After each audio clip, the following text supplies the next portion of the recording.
एक बार एक गांव में गांव के ही सबसे धनी व्यक्ति ने एक बहुत बड़ा मंदिर बनवाया।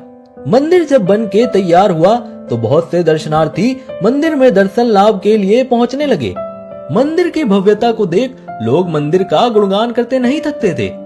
समय के साथ मंदिर की ख्याति जाने माने मंदिरों में होने लगी और दूर दूर से लोग दर्शन लाभ को मंदिर में पहुंचने लगे। श्रद्धालुओं की बढ़ती संख्या को देख उस व्यक्ति ने मंदिर में ही श्रद्धालुओं के लिए भोजन और ठहरने की व्यवस्था का प्रबंध किया।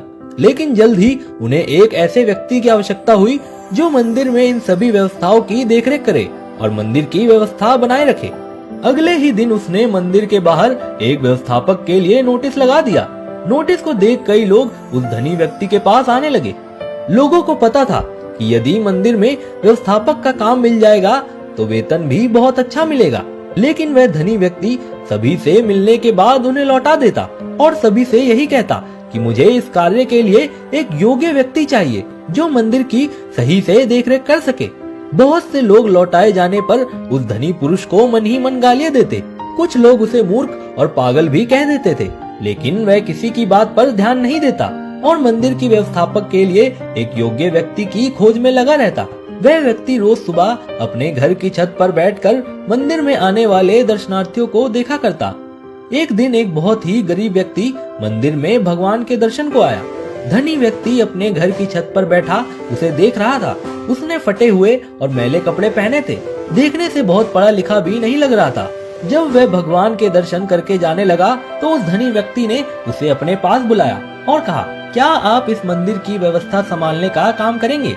धनी व्यक्ति की बात सुनकर वह काफी आश्चर्य में पड़ गया और हाथ जोड़ते हुए बोला, सेठ जी, मैं तो बहुत गरीब आदमी हूँ और पढ़ा लिखा भी नहीं हूँ। इतने बड़े मंदिर का प्रबंधन मैं कैसे संभाल सकता हूँ? धनी व्यक्ति ने मुस्कुराते हुए कहा, मुझे मंदिर की व्यवस्था के लिए कोई विद्वान पुरुष नहीं चाहिए। मैं तो किसी योग्य व्यक्ति को इस मंदिर के प्रबंधन का काम सौंपना चाहता हूँ। लेकिन इतने सब श्रद्धालुओं में आपने मुझे ही योग्य व्यक्ति क्यों माना? उसने आश्चर्य से पूछा।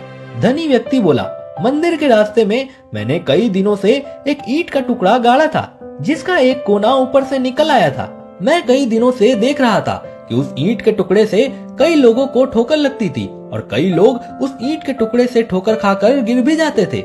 लेकिन किसी ने भी उस ईंट के टुकड़े को वहां से हटाने की नहीं सोची। लेकिन जब आप इस रास्ते से गुजरे तो आपको उस ईंट के टुकड़े से ठोकर नहीं लगी, लेकिन फिर भी आपने उसे देखकर वहां से हटाने की सोची। मैं देख रहा था कि आप मजदूर से फावड़ा लेकर गए और उस टुकड़े को खोदकर वहां की भूमि समतल कर दी। धनी व्यक्ति की बात सुनकर उस व्यक्ति ने कहा, मैंने कोई महान कार्य नहीं किया है। दूसरों के बारे में सोचना और रास्ते में आने वाली दुविधाओं को दूर करना तो हर मनुष्य का कर्तव्य होता है। मैंने तो बस वही किया जो मेरा कर्तव्य था। यह सुन धनी व्यक्ति ने मुस्कुराते हुए कहा, अपने कर्तव्यों को जानने और उनका पालन करने वाले लोग ही योग्य लोग होते हैं। इतना कहकर धनी व्यक्ति ने मंदिर प्रबंधन की जिम्मेदारी उस व्यक्ति को सौंप दी।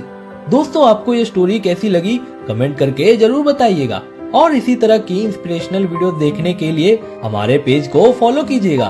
तो मिलते हैं अगली वीडियो में। आपका बहुत बहुत धन्यवाद।